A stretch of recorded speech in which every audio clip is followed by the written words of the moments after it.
Evening, everybody. Welcome back to the IrishHotspur. How are the Spurs fans doing now that we've been given the very unfortunate news with the Morgan Gibbs-White situation, and we're going into this Asian tour with pretty much no new signings whatsoever, except for Muhammad Kudus. Even Koto Takai, one of the new signings, isn't even on the plane because he's picked up an injury. So Spurs are yet again going into, it feels like another big sort of preseason tour without really, all of the sort of foundations and ingredients that you would like to have if you were a brand new manager. Once again, it feels like a very similar story for a Spurs manager, and that feels like he's not really being properly backed. So we'll be talking about the Gibbs-White deal being off and Spurs not really doing anything else apart from that situation. We'll be talking about what sort of expectations we have going into this preseason tour, right? No left back even, because Destiny Udogie isn't going to be available. He's picked up a recent injury, which means I guess it's going to be the choice of Ben Davis, Van de Ven, or Judd Spence at left back. But personally, I feel like that's not ideal. And it feels like a similar story of Spurs just holding off and holding off and holding off on signings that really do need to happen. I don't know why we haven't signed another fullback yet to back up Destiny Udogie, who even went into the last season off of an injury and then was able to come back just in time, but without any real preseason whatsoever to develop. So it feels like, again, similar stories from previous campaigns. And then we also have the other clubs doing plenty of business. Liverpool are selling Luis Diaz and then are adding Alexander Isak to their squad while already signing Hugo Ekitike. You're seeing Chelsea signing Xavi Simons, it looks like, is potentially competition for someone like Cole Palmer. Nottingham at Forest, who were in that deal with us with Gibbs-White, are even signing two players. It looks like they're going to bring through James McAtee, and then also are bringing in a guy from Bologna, who I remember played for, I believe, the Swiss national team, named Ndoye, for around 40 million euros. So somehow Nottingham Forest are getting deals done while we were, I guess, twiddling our thumbs over the Morgan Gibbs-White situation. We'll be talking about LAFC stepping up their interest in Son Heung-min. That has not gone away. It seems like there will be a final conclusion at some point, maybe after his time in Korea is over. Apparently, Spurs won't step in his way if he is to decide to leave, and it looks like the MLS could be his destination. Thomas Frank as well had some quotes on the situation, but I will be asking the boys about that and maybe what Thomas Frank had to say if we can read anything into that. Mikey Moore apparently being loaned out to Rangers, supposedly. Alfie Devine, Dane Scarlett are being left behind to decide on their future. Do you think a club like Rangers is a good move for Mikey Moore? Felt like maybe Bundesliga, perhaps a Dutch club, could have been a better move for him, place where he could really develop, in more of an attack-minded team. But I don't know, playing up in Scotland where he might be pushed around and playing against some real, big, brute-like sort of defenders might be good for him. So let me know. New contract for George Abbott, who did start versus Wickham. Wonder if he actually has a strong chance of sticking around this season, potentially as a defensive midfielder, even though we all want to sign a Joao Palhinha or somebody in that position. Douglas Luiz, it seems to be other people's preference. I wonder if someone like George Abbott is actually going to be potentially the backup to someone like a Bentancur, or maybe he'll be shipped out on loan, but it looks like he's being given a lot of confidence by the Spurs hierarchy. And then we also have as well, just opportunity to look back on the last two preseason games, the doubleheader of Wickham and Luton Town.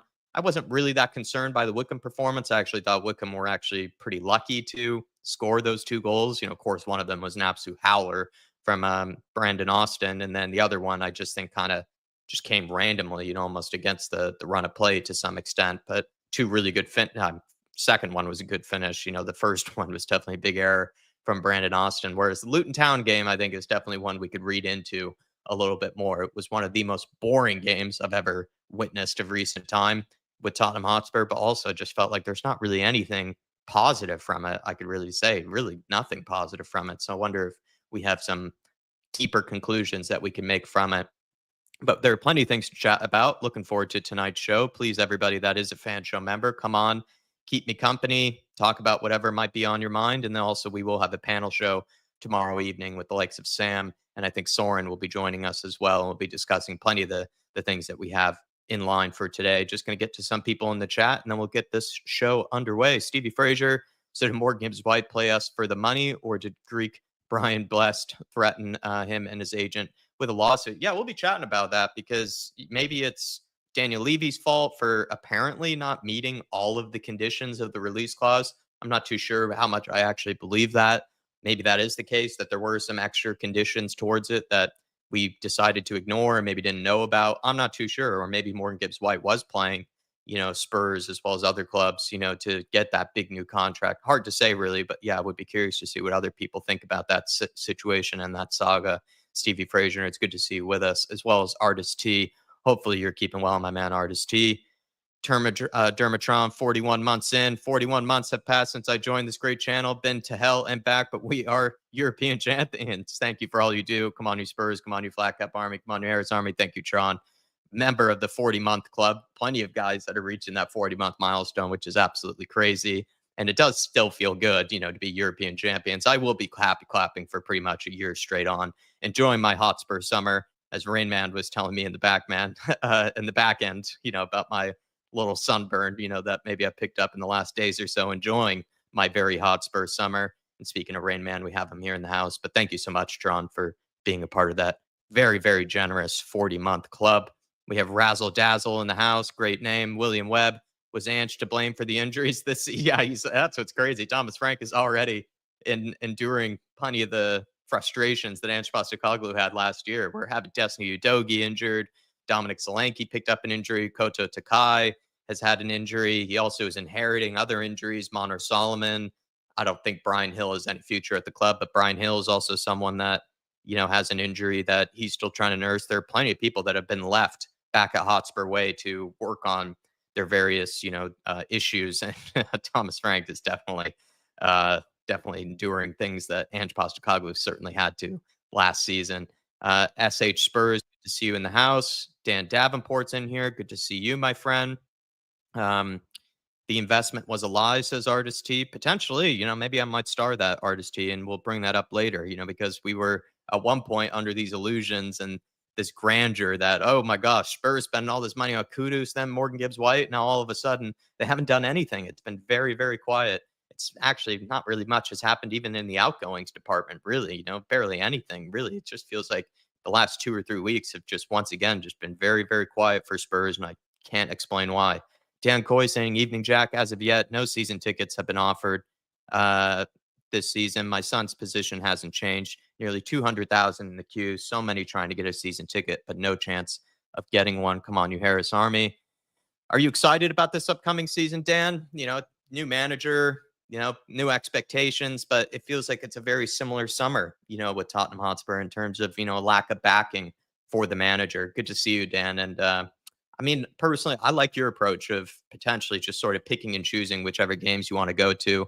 Use that Hotspur, membership to maybe, I don't know, get an exchange or some sort of transfer over from somebody for some of the games that maybe not everyone might not want to go to. Whereas the season ticket certainly is a huge investment, and then it does feel like you have to go week in, week out, which certainly I would if I had the availability to do that and was in the location. But it is a huge commitment. But best of luck to you, my friend, and good to have you in the house.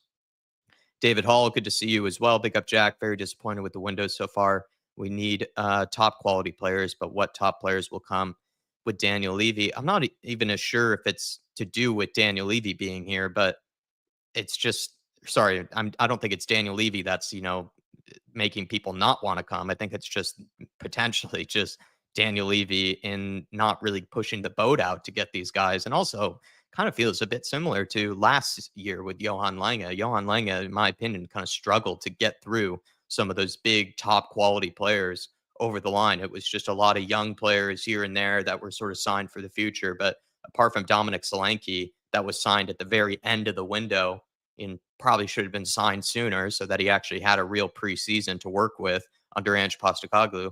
Seems like a very similar summer to last year, Davey Hall. But I think Daniel Levy has to do with it, but I'm not sure players aren't coming because of Daniel Levy. I think it more has to do with Daniel Levy not doing enough to bring these players, if you kind of get my drift.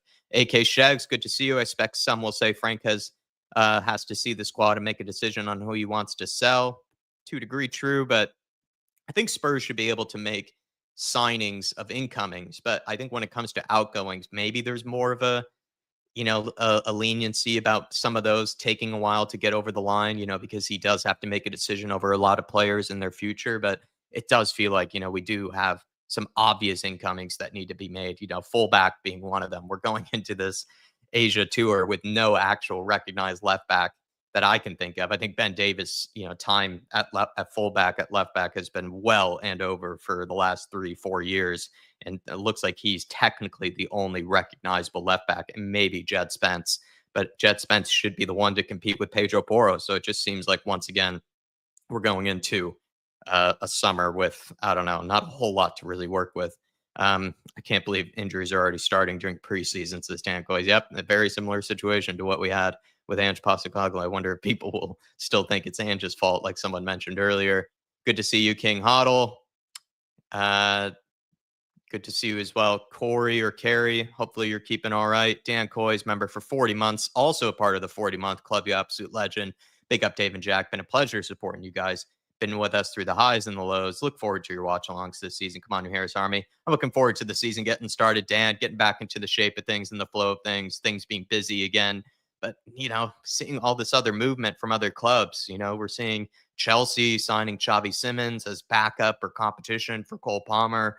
We're seeing the likes of Liverpool making some huge moves. They're spending like nearly 300 million in this window. I'm not saying Spurs could be spending that much, but seriously, I mean, they seem to have their ducks in a row in case of Liverpool, and Spurs just once again feel like are twiddling their thumbs and are going to be making a lot of panic signings almost way too late, and are just taking way too long over everything at the minute. But thank you for being with us through the highs and the lows. And we're coming off the back of course, a wonderful trophy season.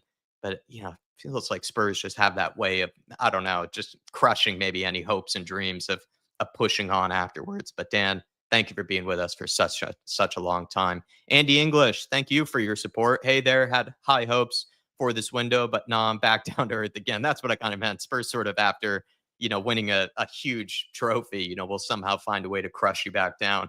And he's saying, I'm back down to earth again.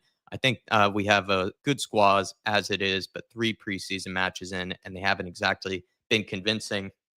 From what I've noticed, Andy, is that I think Thomas Frank will solidify the defense, in that he's always been a decent manager in that regard, and that he knows how to keep goals out. We're not going to be conceding goals left and right like we were under Ange Postecoglou. But I don't really know what people expect him to do with that forward line. It's a situation that I think has persisted since Ange Postecoglou saw the departure of Harry Kane. It felt like, Sonny lost his partner. Sonny's also kind of starting to get towards maybe the end of his career anyways. And I don't think Spurs have really done enough in the forward area to replace, those two. Sonny will eventually leave, but we know it's starting to fade. And then Harry Kane was just a huge, huge departure. And it just feels like Spurs, when they get into attacking areas and into attacking positions, and when they do have chances fall their way, they're really not a clinical team. Compared to other sides, I feel like we are a team that wastes a lot of opportunities, and we're not really that, devastating going forward. And I think that's persisted since Ange has been here, who is a very attack-minded manager, but still kind of struggled to be able to win games, with scoring goals. And I think the same problem will persist with Thomas Frank, who's in a way a more defensive manager. So I'm a little bit worried. Great comment though, Andy. And I'm pretty sure actually you're not actually English, but that's just kind of how your name always seems to appear. But let's get the people on here. We have already 4 in the back end. Would love to have some more people join us this evening as we're getting about halfway through. It feels like, I think, the preseason. We have Newcastle, Arsenal during this Asia tour, and then we'll be flying over to Germany to play against Harry Kane's Bayern Munich. And then after that, it's the Super Cup, and then we'll be swiftly into the start of the Premier League campaign. We're only so far away from that all happening. It's starting to come thick and fast, and Spurs aren't necessarily doing a lot in the background. But let's bring on the people. We'll see what they have to say. We have the likes of Dermatrone, the Rainmeister, and then Rhino as well. Shall we get started with the Gibbs-White situation, lads? Is that probably what's on most people's minds? Rain Man? Yeah. Ryan, is that where we want to start? This Gibbs-White situation was a crushing blow after what was already a pretty boring day against Luton Town and Wickham. It was. Do you know what? I think a little part of me wasn't surprised. I think the longer it went on, didn't see you there, Mia. Sorry. There was a dark background. I have it on night mode, so it was a dark background. I didn't see your camera. Sorry about that, No Mia. excuses, Jacko. No I know. excuses. Sorry. Yeah. We have a back five, though. It's nice. Need more company here. Sorry, Dermatron. I think the longer it went on and the more that come out with the Forest owner, I think it become a little bit of, hello, something's not right here. I think, look, we should have been after other targets anyway. We shouldn't have just stuck on this one. But I don't think Forest have come out of this in roses either. I don't. I think Forest have. I think the whole transfer has been badly done from start to finish. And am I disappointed? Yes, but do you know what? There's more fish in the sea, and we carry on. Transfers do collapse. Transfers don't happen. And it's just the nature of the beast, I think. Do you believe the rumors, Tron, that Spurs didn't meet all the conditions of the release clause, or do you think that's just a story that's come out from Forest end of things? Do you think Morgan Gibbs-White was pushing for a bigger contract and then was using Spurs? What do you make of how it fell out? I don't believe everything Forest is saying. I don't believe that if Tottenham should have, I think Tottenham did meet all the criteria of getting the transfer done. I think it's just that Forest had decided to stand up and say, we're not going to be bullied. I think Gibbs-White did want to come to Spurs, but I think the Forest owner wasn't letting them go. So he had to then make a decision, what do I do? And when he's offering him big money, of course, players going to stay. Players are going to stay for money. So if he's offered him double his wages and whatever he's getting now, of course he's going to stay. So, look, I wish him all the best. I hope he breaks his leg in the first game of the season, and that be done with it, and we move on. Let's go and get other. A little dramatic. Rain Man. But no, it's true. I just feel very. He led us down the garden path for 2 weeks. And he could have, any time in them 2 weeks, he could have come out and said, right, I really want to come to Tottenham. I want to get this transfer done. He could have put a transfer request in. He could have done a number of things. And again, money, at the end of the day, it's money that's led the player to stay there. He's been offered more money, and he's led us up the garden path where we could have gone after other players. It's very, I'm very disappointed in him. But should I be disappointed in players like this now? No, I don't think we should, because players like this now, all they care about is money. They don't care about football or football clubs anymore.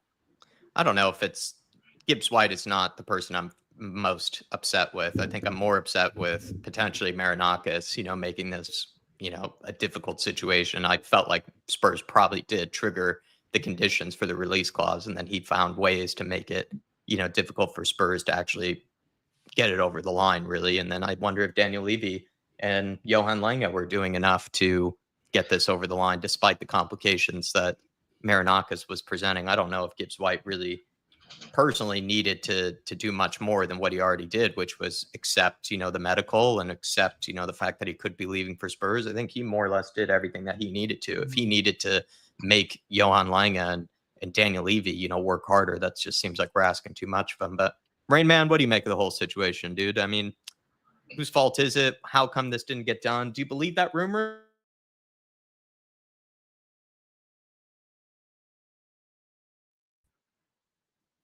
Is it my internet?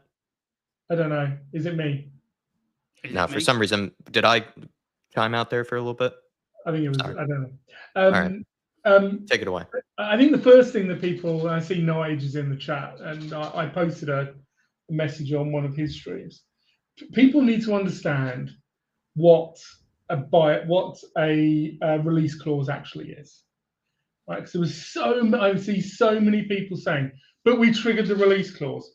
It's not like buying something. It's not like buying a packet of crisps from the shop, right? When we pay a transfer fee, we are paying compensation to the current club for the player's registration.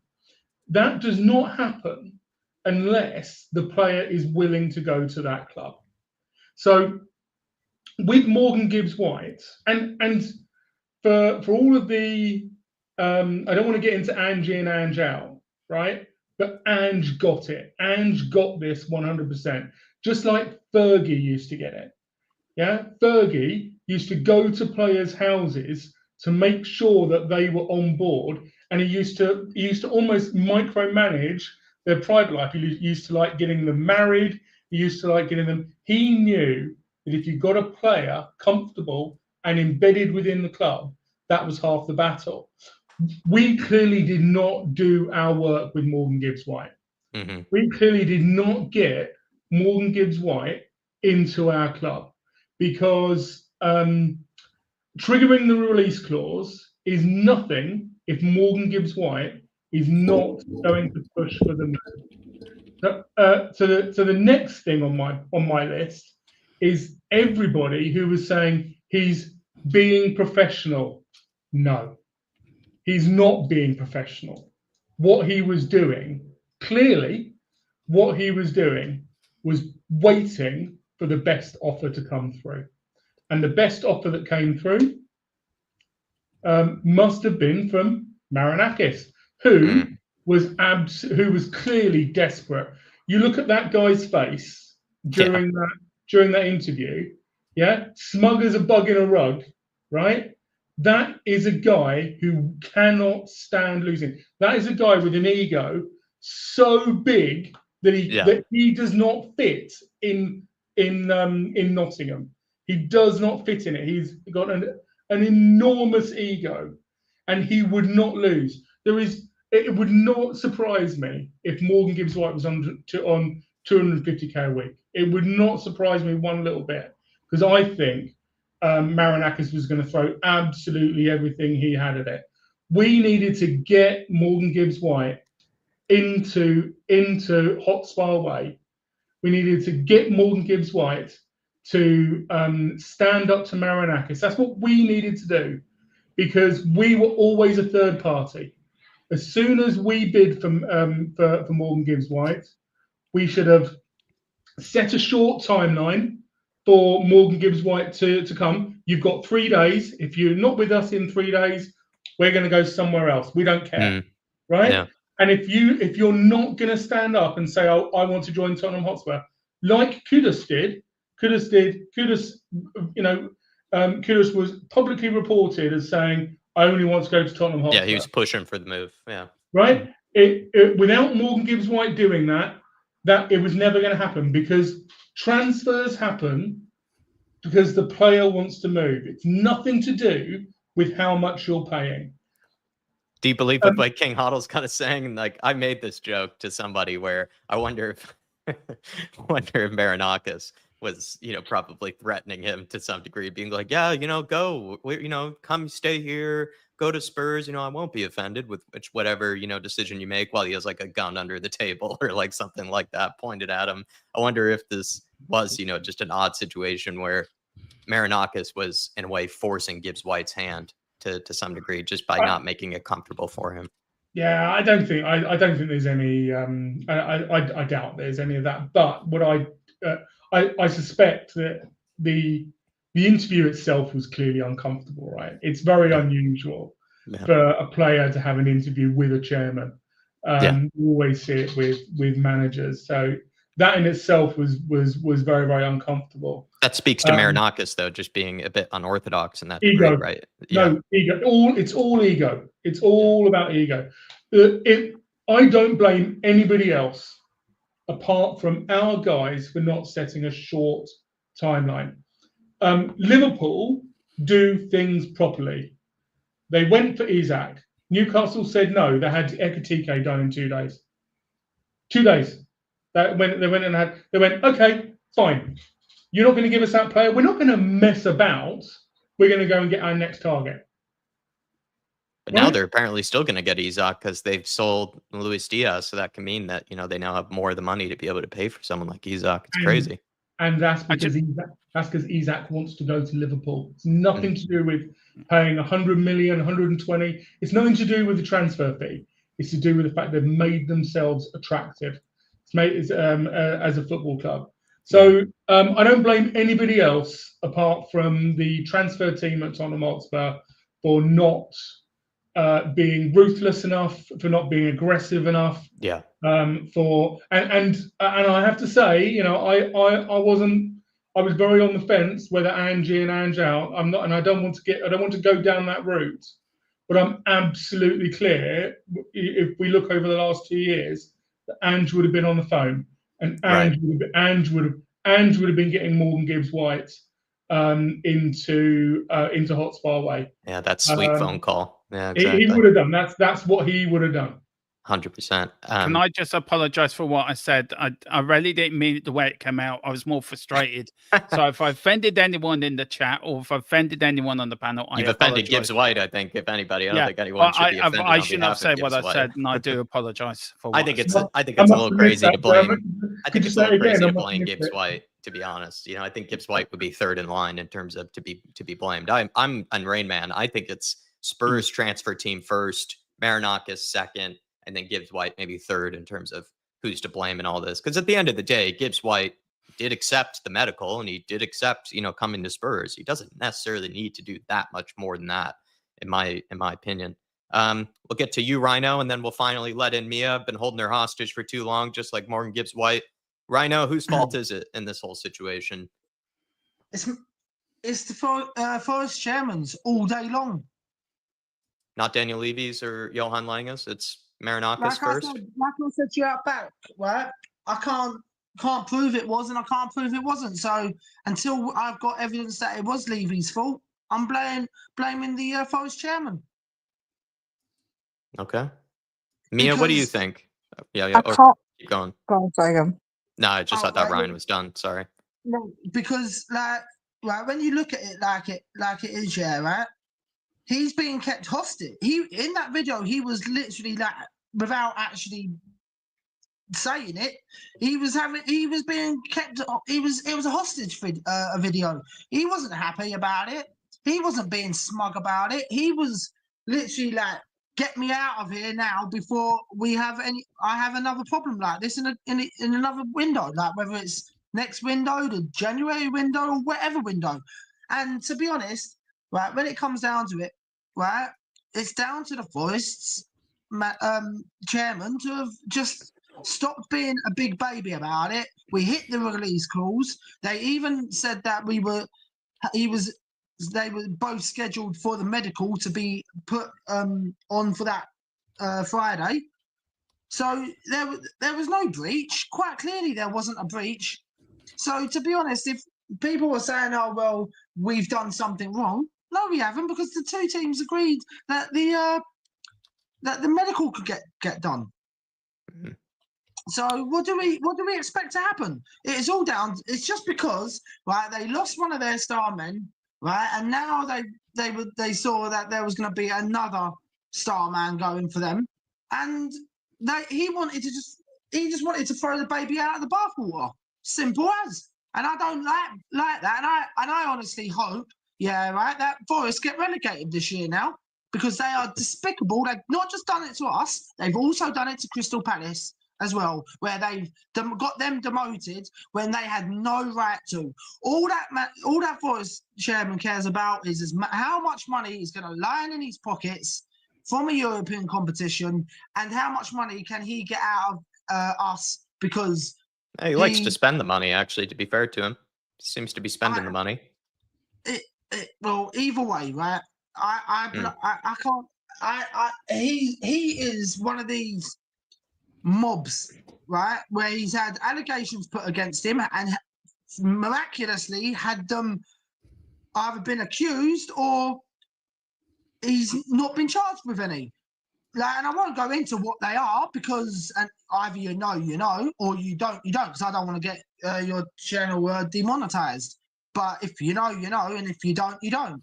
But Okay. still, I do feel like what's frustrating about Marinakis or actually what's frustrating about Spurs in comparison to Forest is Forest are actually still getting deals done. They signed Ndoye, the Bologna player, for around 40 million euros, despite this whole debacle and saga with Morgan Gibbs-White. I think they've lined up a move for James McAtee as well to come through to the club. So that's a really frustrating issue, is that, you know, this whole saga has been happening, and Marinakis is stalling the transfer of Morgan Gibbs-White while simultaneously getting deals done. And you kind of question, what the hell have Spurs been doing then this whole entire time? But Mia, I want to let you in on this. I mean, whose fault is this? It's 3 people involved, but who do you think takes the most blame here for this not getting over the line? I think it's really difficult because while I understand saying that we weren't aggressive enough, but we was aggressive enough for him to want to come for a medical. And I feel like Gibbs-White should have done maybe what Akudos has done. Look what Wiss has done. Look what Isaac's done. If you really want to come. But he was dilly-dallying. And did I not say last week, we should just walk away, and if he wants us, let him chase us. Just say, cool, it's up to you. Because I felt like he was dilly-dallying, and I felt like he wasn't decided. And I understand that he's got his baby, and there is some issues when she was in the hospital, and that's really scary and horrible, like, to have that. But I do think that I'm going to put my tinfoil hat on and say that I actually think that what has happened is, so if I know a secret and nobody knows I know that secret, no one's going to ask me about it because they don't know it, right? Because they don't know that I know this secret. The point is that means that it has to be Morgan Gibbs-White or his agent that must have leaked it to us, right? Because there's no other way. If we didn't know there was a secret clause, how do we know it's a secret, right? So for me, I believe that Marinakis has said, listen, you stay with us for another year, we'll take out the release clause, and I won't take it no further with your agent in it, because you could get into big trouble, because we know that it was probably you that leaked it, because how would they know otherwise? And I think that's how they got him to sign. That's my tinfoil hat, and that makes more logical sense, because if you think that he did it for more money and he tried to get us to get him a better deal, he only extended for an extra year, which makes it 3 years. If he really wanted to stay, surely he'd put his pen to paper for more years if he truly was going to be part of the future of Nottingham Forest. I mean, nobody knows, but if that's how you feel, normally you sign a longer term deal, not just 1 extra year on the time you've already got. So for me, I don't think that makes logical sense. What makes sense is that Marinakis is known to be a dodgy guy, as what Ryan has said, and I know what he's talking about. And the fact is, if somebody like that, who's a bit like that, has said to you, listen, I'm going to sue you and your agent, I reckon that Gibbs-White's got enough on his plate. He's probably like, okay, cool. And that's where the hostage video comes from. Now, I'm not an expert in body language, but licking lips is a sign of stress and self-soothing. Arms crossed, it means protection. He's no eye contact. I watched him in other interviews, and he's nowhere near like that. So that was him being severely under pressure, under a lot of stress in the way that he acted. It was like a hostage video. I spoke to someone today who's an Arsenal fan who even said to me they felt like that was a hostage video. Yeah. So, well, what do you make of this? Just comment quickly, and anyone can come in on this, but just follow up, Mia. I am the storm that is approaching, saying, who even cares? Morgan Gibbs-White isn't the second coming or anything. I see it as 60 million saved, to be honest. I care. I mean, I think that I was so excited about Morgan Gibbs-White coming to our club. Yeah, because he's a unique player. Absolutely. I am desperate for, and it's on my pad. Right? I'm desperate for Bissouma to leave. And I saw Morgan Gibbs-White as that dynamic 8 who was going to help our club, right? And the fact that we were getting him for less 60 million is a deal in this market for a player like Morgan Gibbs-White. That's why Marinakis is so pissed, because he was desperate to extort an extra 20 million quid out of Man City. They said no. We then came in and went, well, we're going to give you 60 million. And according to somebody on X, that triggered the release clause. Yeah. So I care because I don't think my club, I don't think Spurs are going to get the quality of a player of Morgan Gibbs-White unless there's some kind of deal. And there was a deal with Morgan Gibbs-White, and there's no deal with other players. I think he would have revolutionized this midfield. What I like about Gibbs-White, and he's not the second coming or anything. I agree with that. Like maybe some of us have gone maybe a bit far, but I do feel like what makes him unique is that he's played in a very defensive-minded team at Forest and has excelled as being that Maverick style number 10 in a team like that. And he'd be coming into, to a degree, another kind of defensive-minded side in Thomas Frank, with Spurs. And I just wonder if that would have translated really well for us to have someone that already has that experience of, mucking in defensively. But then when you do give him the ball, he can really make things happen. He's not someone that's played in attack-minded teams only. I think that would have really benefited us to bring someone in with that Maverick style number 10 like ability while still being able to get stuck in and work hard for the team. Like it just seemed like a really good option for Spurs to bring through. And that's why I'm actually pretty disappointed. I'm not sure if there are many players out there that are like that really, but Paul Van Ben saying the window is closing in 5 weeks. Are people starting to panic here? Because it feels like Spurs have been just once again, they went from signing Kudus to potentially Gibbs-White all in the same week to now it feels like we've been twiddling our thumbs for far too long now. But then, Jack, wouldn't you be panicking, right? After when you think that everything was meant to get done and then the Forest chairman decides to say, no, screw that, right? Okay, look, I understand we should have also gone for other, we should have had other deals going out as well as, like our Paratici likes to have like all these plates spinning on the on the sticks, right? I get that, right? And the reason, the problem is, if we had Paratici in charge of everything, right, to do negotiations now, we would have had Gibbs-White in 2 weeks ago, and and if we couldn't have got him in, we would have already had someone else lined up ready to come in. And to be honest, I love to see Polina come in, definitely, only on a loan, right, with an option to buy, right, and then go on from there, because Polina, he puts out all the fires, or he does all the donkey work, like some people like to call it, or whatever you want to call it, right? He puts out the fires, he does the donkey work, he does whatever you want to call it, right? And I believe if we got him in for a season-long loan with an option to buy, I am down with that. But at the moment, I can't see where we're going. We've got 60 million, right, still just sitting around now. So why don't we go out, spend 50 million of that on Harvey Elliott? He's got the experience in the Premier League, right? Okay, I know what people are going to probably now say. They're going to say, well, he's so young, but we don't need no more youngsters. But the thing is, the difference between having youngsters and experience in the Premier League, someone like Harvey Elliott, that's a whole different ball game again, because he's got the experience. He's not good enough for Liverpool, but he walks straight into our first team. I don't know. Simple. I don't think Harvey Elliott is that good, to be honest, that he walks straight into the first team. And I also think he's a very different player to someone like a Gibbs-White. I kind of think of him as kind of a conventional kind of creative type player. And to be honest, I'm not really that impressed by him whenever I've watched him play personally. I think whenever I've watched him play, I think he's a very sideways sort of kind of player, especially when he plays on the right wing. He doesn't really look, I think, always to take on his man or really to try to, be that dynamic winger like we see with Kudus or maybe other guys. To be honest, I'm not as in love with Harvey Elliott as other people are. And I think he doesn't necessarily step into the midfield like maybe a Gibbs-White would or anything like that. I don't think he's even close to Madison's ability or anything. I think Harvey Elliott's a perfect example of how you should use your academy, because Liverpool have brought him in. He's played what? He's playing 10 games a season.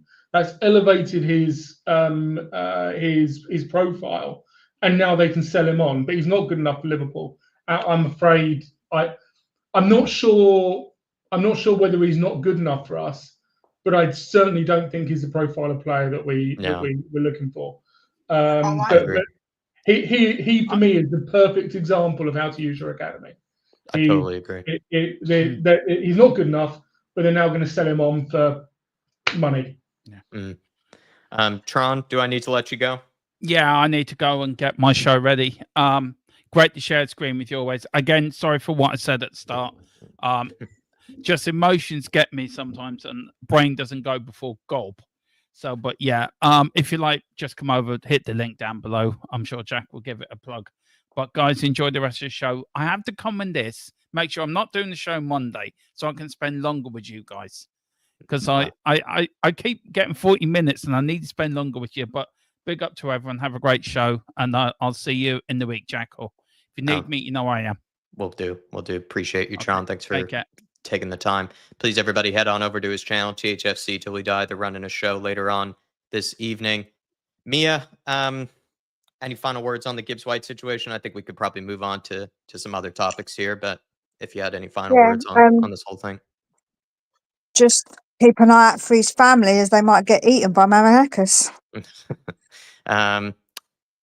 We do have Patrick O'Donnell saying the transfer silence is deafening. Are you a little bit worried, Mia? Or are you kind of like others? People are saying, 5 weeks, we have plenty of time.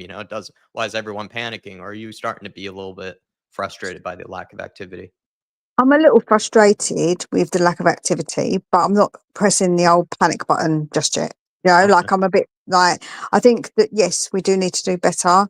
We definitely need to pull our finger out and sort out some players leaving, because I think that's where the hold up is as well with some of the players. I think that if we get players moving out on loan, etc., I think that will then move space, because we can't obviously register all these players. So I do think that can be a possibility. And like I said, I think last week, someone like Bassoum's only got a year left. Just cancel his contract if you want him gone, instead of just waiting around for him to be gone, because I think that we need the spaces to be basically freed up. And of course, you could have got Gibbs-White, and that one obviously was a space that we clearly didn't feel like we needed to clear before we got him.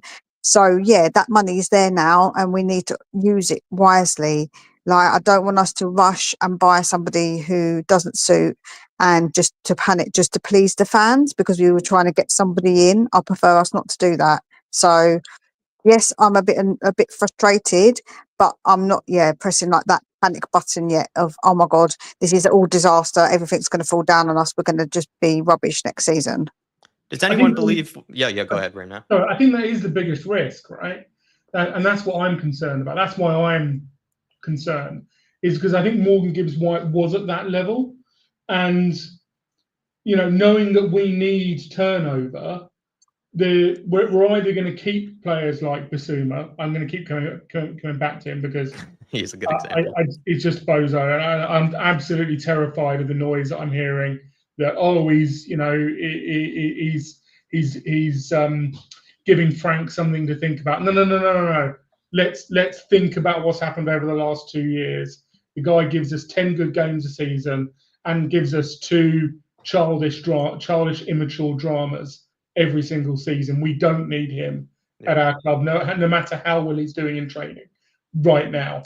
Those spots are not changing on Bassouma.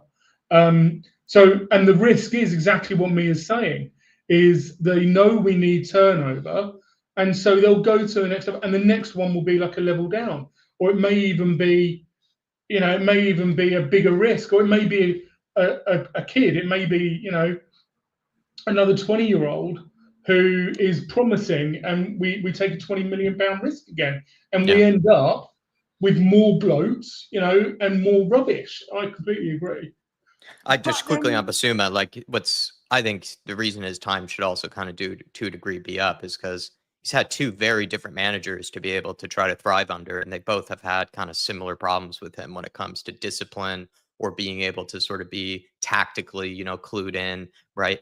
Bassouma, at one point, Ange even called him out, and he's not a guy to necessarily call out players, but he did call him out, just saying, he tends to kind of lose concentration, here and there. And the reason Antonio Conte didn't play him was for that reason. He felt like he wasn't a guy that he could actually trust to play and, sort of execute the instructions of being in that 2-man midfield. And that was a very defensive manager in Conte, and then in a very attack-minded manager in Ange. He still, ended up, not really having the faith from his managers. And even Ange, put a lot of faith into that guy initially, but then eventually Bassouma was able to convince Ange that he's not actually a guy that he can trust. So it's just, I don't know, the guy has done everything to basically force his own way out by the way he's conducted himself since being here. Just quickly on this from Artist T, Ryan, you can come in on it. Mia as well, and Rain Man. Artist T saying maybe the investment was a lie. Well, Could that be the case? No. Do you know what, right? If it's a lie, then why would we have spent what we did on Kudos and then spend exactly the same that we were going to spend, like another 60 million or so on Morgan Gibbs-White? Now, explain to me how that would be a lie, Jack, because I haven't got a clue. But Well, Spurs usually spend around 130, 200 120 million per window. So Yeah. even with Gibbs-White and Kudus, it still would have been around what we normally spend. But I don't believe that though, because hearing that the stadium naming rights are coming through and everything, you can't tell me that that's all then just up in the air and just. Where is it, Ryan? Yeah, I was Well, gonna you tell say me at the moment, but it's all gone a bit dead though, hasn't it? done. It's all gone a bit silent. We haven't heard any more drippings or any, like, the moment the Gibbs-White signing happened, all of a sudden, people are like, "Ooh, I've heard some rumors of investment," and all this stuff. And then now that the Gibbs-White signing hasn't happened, you're not hearing any rumors about there being investment or anything. You just wonder if it was just people assuming that Spurs must have gotten the money from somewhere, but maybe it was Spurs money all along. It was Enix money all along. But then Jack, right? Going on to the other thing, yeah, right? Because we're still on that topic, yeah, right? Look at it like this, right? I'm not saying anyone on the panel here has said this, or anyone in the chat has actually said this, but I've heard a lot that we're a big club, right? And I keep going back to this, right? But then if we're such a big club, then we should be able to keep buying players, right? For like the 25 million mark, right? I'm not saying that's not the point I'm trying to get at, right? The point I'm trying to get at is that if big clubs, right, have a big team, yeah, right, 2 teams usually, right, of 11s. So this is where I'm getting at with this is that the players that are Deadwood are their owners are ruthless, right? And the ruthlessness is what is to get the Deadwood out as for whatever price, or even doing like we did with Tongi, right? Just ripping up his contract and saying, "Off you go, find yourself a new club," right? That's ruthless. But we don't seem to be that club where we're ruthless enough. Now, I'm just shocked when I hear people say we're a big club, and I'm not. Like I said, I'm not talking for anyone else, right? Because I don't know if anyone else believes what I'm saying. And I'm not saying that the people in the chat have said that. But what I'm saying is I've heard it from other people, right? And I'm not going to give no names, and I'm not going to say what channel I've heard it on either. But it's ridiculous where they say, Right. well, we need to sell. So wait a minute. So can I go first in response to this, or does Mia want to go first? I don't care. Either one of you two. No, go ahead. Take it away, Rain. First. We are absolutely a big club. Yeah, we are 100% a big club. Wait a minute. My season ticket price says that we are a big club. That's number one. Okay. Number two, the number of people who came out to our parade on that Friday says we are a big club. The waiting list, which is it SH Spurs? 200,000 long. Christian Boys mentioned. It says we are a big club. We are the fact our revenue numbers says we're a big club. The problem is, and this is where I do not disagree with you, Ryan. Right? The fact is we are a big club. The problem is we don't act like a big club. Exactly. Yeah. That's the problem. The problem is that yes, Chelsea, Man United. Look at the way Man United are treating Kobe Mainu. Look at the way they're treating Garnacho. That they are acting like a big club. They're like, look, you guys have got to find a different club to be at because you're not going to stay here, right? I don't think we treated Ndombele like a big club does. We allowed him to go on loan whilst collecting his huge salary from us, right? For God knows how long. And when we got rid of him because we needed his squad place, we paid off the entirety or the virtually the entirety of his contract. Yeah, they waited for it to get a little cheaper for him to be cut off. It felt like it was only like 10 million left or something that they owed him, so they just were able to shake hands, with him. I completely agree. I think there were plenty of opportunities for us to be way more ruthless with someone like Ndombele. And then also, like, you look at Liverpool, for example, really acting like a big club this year. They won the title last season, and now they're about to spend over 300 million, in this summer window, which is like how a big club would act after winning a trophy. Spurs have just won the Europa League, have also now entered the Champions League, with the Champions League revenue coming through, and we've only signed Mohamed Kudus. Yeah, it's very typical of, like what you were mentioning, a big club that doesn't seem to act or spend like a big club should. So yes, Ryan, we're a big club. Absolutely, 100% agree. We do not behave like a big club at all. And the funny thing is, you look at Newcastle. Newcastle are not a big club. They're not, and they're very, very restricted by the financial regulations that have now been put in place to stop them being a big club. Because otherwise, the Saudis could have just done what Abramovich did to Chelsea, which is just throw money at it. So they're not a big club, but you know what? They're trying to act like a big club. They've got the opposite problem. They're trying to act like a big club, but they're not a big club. So they're going to Isaac. You cannot leave. You will not leave. You will see out your contract. And he's like, I want to go and play for a bigger club. And they're going after the same players that the big clubs are going after. They're going after Šeško. They're going after all these big name players, but they just keep getting turned down, which is the funny part. But isn't that worse? Because then they look a bit embarrassing. Because if we get turned down by players, all of our fans go into meltdown. Oh, we've been turned down by so and so. So I don't actually know if that works as a positive, just because they're trying. Like, I could try to get Romero's phone number, but when he tells me to go away and you're disgusted, I don't want to talk to you. It doesn't mean just because I tried, it doesn't make me look. It makes me look embarrassing. I would never do that. That's embarrassing. But you're acting like a big club by asking for Romero's. Yeah, but I just want to act like it and then get embarrassed. I think that's worse. I don't want to embarrass myself as a club, because come on, man, let's be real. When we get turned down by players, how crazy do our fans go? They go into a meltdown about being turned down by a player. So I don't actually think that makes Newcastle look that great, that they're being turned down. It actually shows that they're not ready, because they think they're a bigger club than what they are going for those players. They should go for players that are on their level. We need to go for players on our level. The problem is that we spend money. We do spend money, but we just spend it incorrectly. We can't go for we are a big club, but comparing us to Man United, Liverpool's, we're not incomparable to them when it comes to what they do. And if you actually listen to them, a lot of them clubs complain the exact same complaints as we do about players being on big wages and not being able to get rid of them. So it is exactly the same in those clubs too. But because we're so entrenched in Tottenham, you don't realise. When I talk to all people who support other clubs, they feel the same. There's players they had for years and they should have got rid of them, and they've been paying them big wages, and it's ridiculous. So I don't think that's exclusively a Tottenham problem, but we could be more ruthless. I'm not saying we shouldn't. As I just said, Basuma, if we want him gone, we should rip up his contract. It's only a year, so we should get rid of him if that's what we want to do. Like, I do believe we should be more ruthless, but don't think this is just a Tottenham problem, because we could do what Man United are doing, right? Where they have Garnacho, Rashford, these guys are training separately, from the actual first team, and they're putting them in these awkward situations. No, of course That's what we could be doing.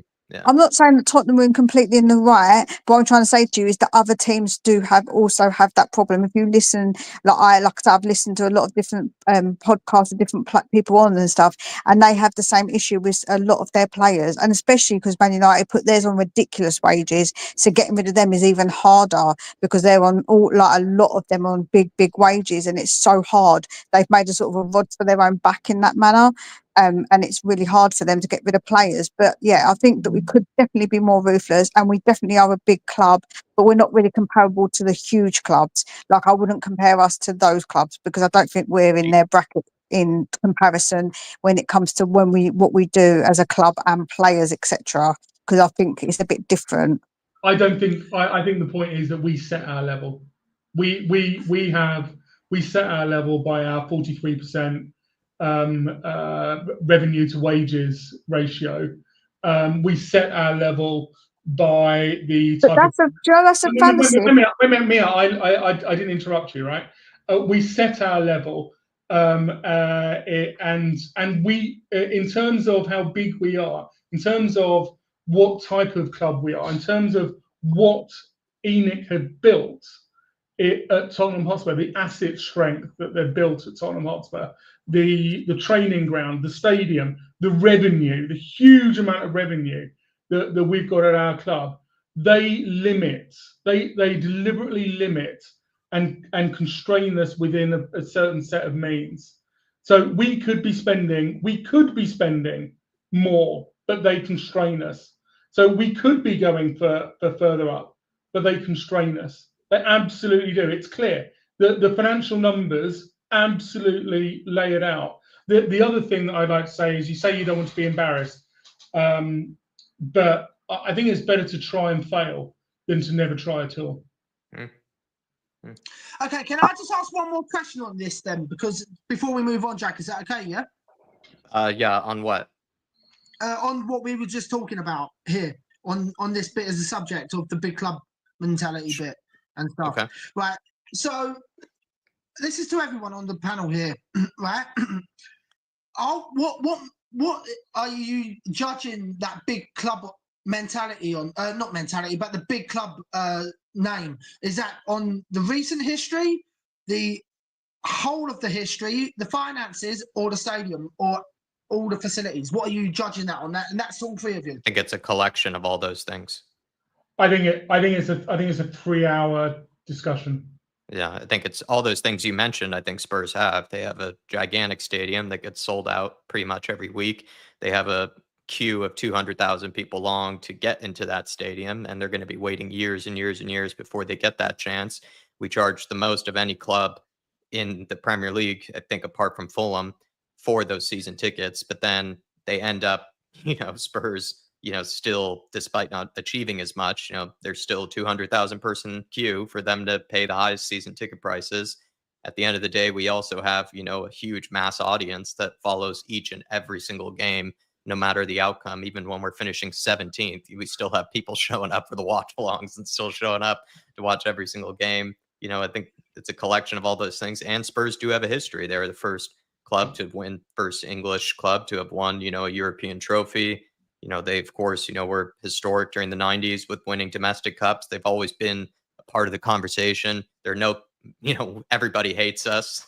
We have a ton of reasons to be a huge club, to be honest, Brian. It's relatively highly correlated that the club that spends the most on wages does the best. The clubs that spend the most on wages do the best. And the fact that, actually, I see somebody mentioned it in chat, Razzle mentioned it in chat, we are capable of spending 70%, and we choose to limit ourselves to 45 to 50%. Your point was like we make our own ceiling, right? That was kind of your point. Absolutely. Yeah. So there is a 20% gap there that is a clear limitation on placing in the Premier League.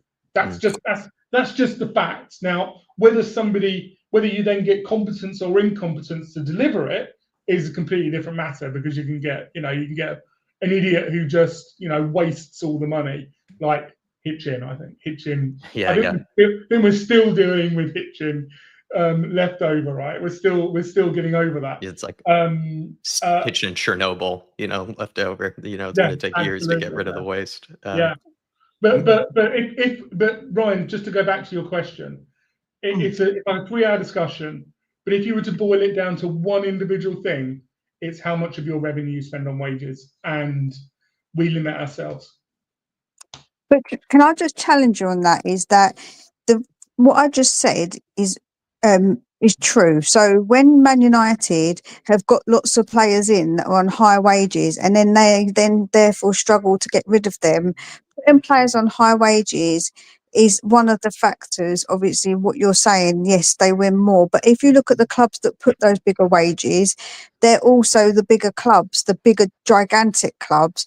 And even someone like Villa, they've got high wages, but they didn't win anything. So what I'm trying to say, it doesn't always equate. There's other factors. You can't just go on one factor and say that high wages equals them doing the best, because there's obviously other factors that do come into it. It isn't just a linear, you put the most wages, so therefore you win, because all the other clubs that pay bigger wages they still haven't won.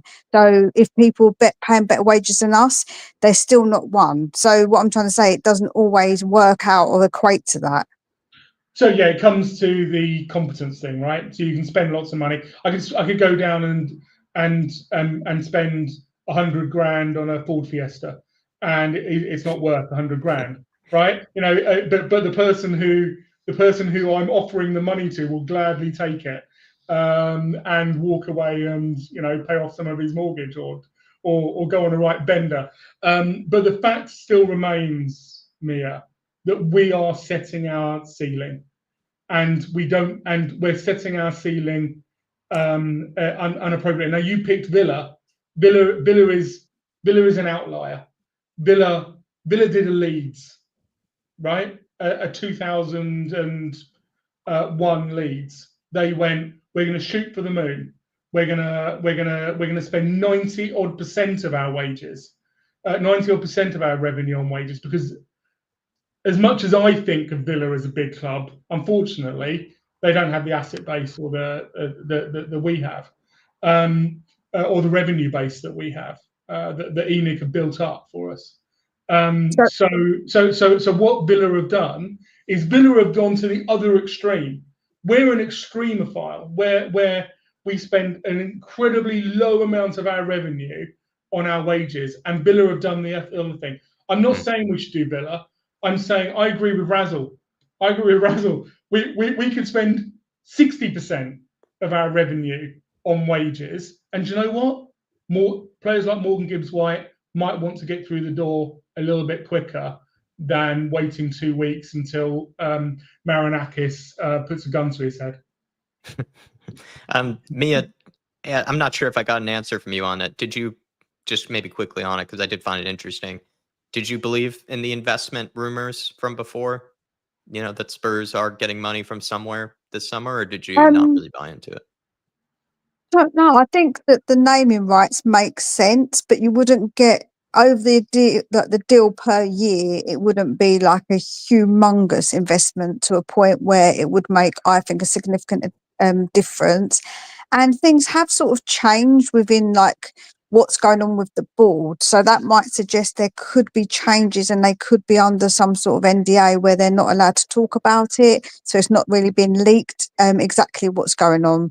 But I don't know. I'm unnerving about the whole takeover thing. I'm not so sure. But naming rights, yeah, I think that probably makes sense, because we've been talking about that for a long time. And if quite a good journalist reporting that it was being done, I don't know why that wouldn't be true. But as far as the other investment of like a takeover, I'm not entirely sure that one was true. I don't know. I don't think that one seems to be perhaps as true as what people might wanted it to be. Maybe partial investment, possibly, but I don't think a full takeover is in the works. I don't think, personally.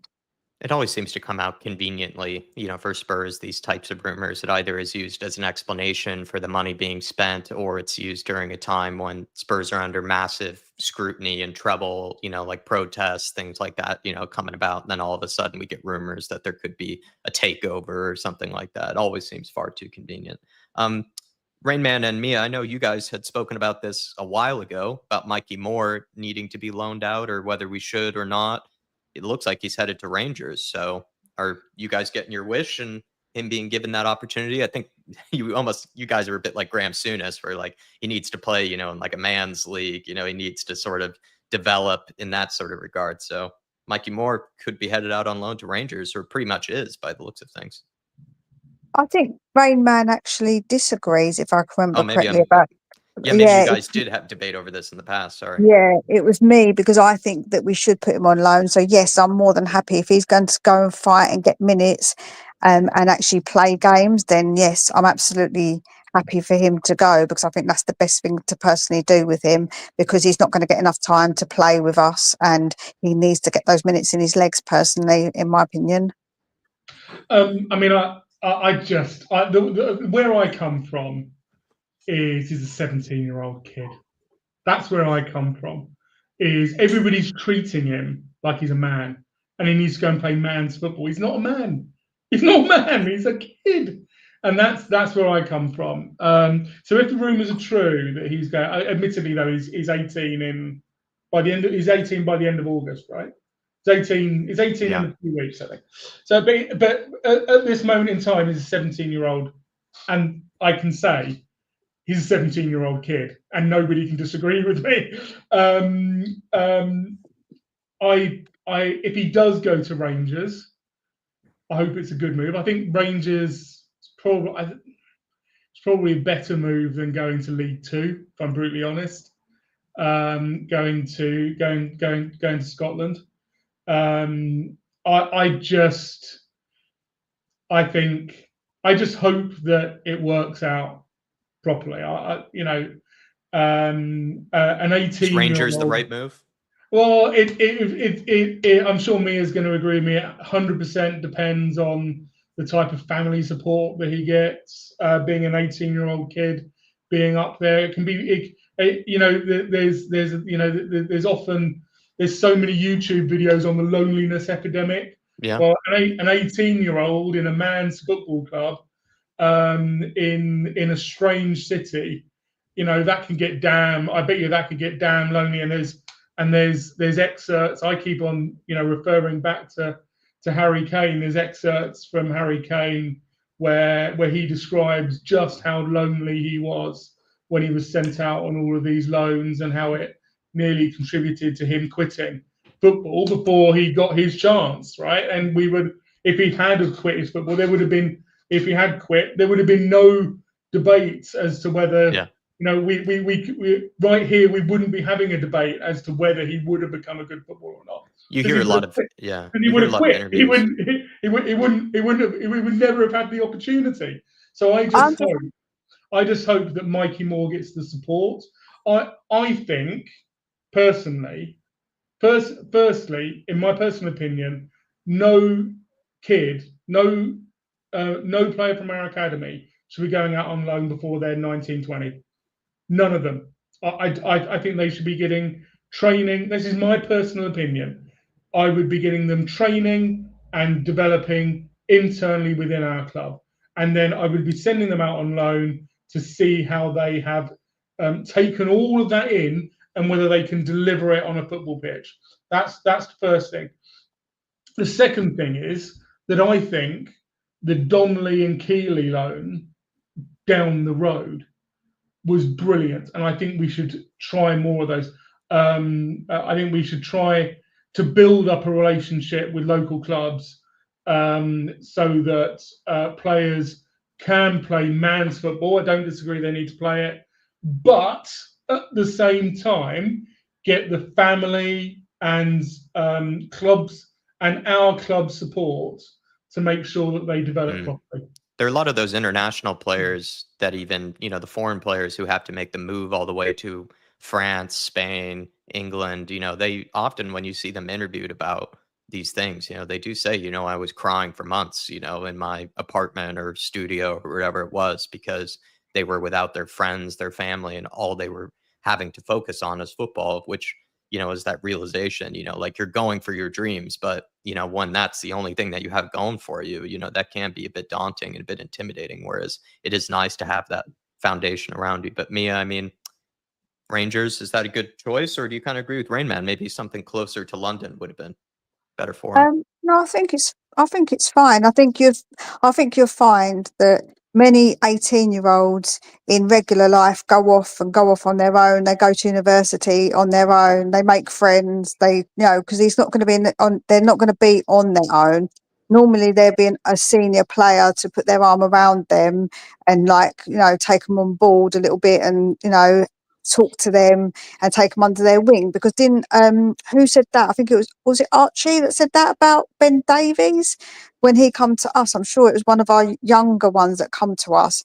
So I think that it's anecdotal to say that, well, Harry Kane said that, and I never heard any players particularly say that. I've not heard any players saying they cried in their Bruno rooms for Guimaraes, weeks. for example, I saw a recent interview with Oh, him when he I've not moved, really to watched that. another. That's why I haven't personally heard it, but Pedro Porro spoke about it when he It's had to not move to anecdotal part of about Harry Spain. Kane. He's He's it's it pretty literally, is common that because you're using even Sonny no, anecdotal. no, he said he literally cried. wrote it in his biography. He No, literally. no, but anecdotal means that you're using one person's story to say that everything's the same, everybody's the No, same. no, no, It no, it no, might be. that's not what I'm It, saying.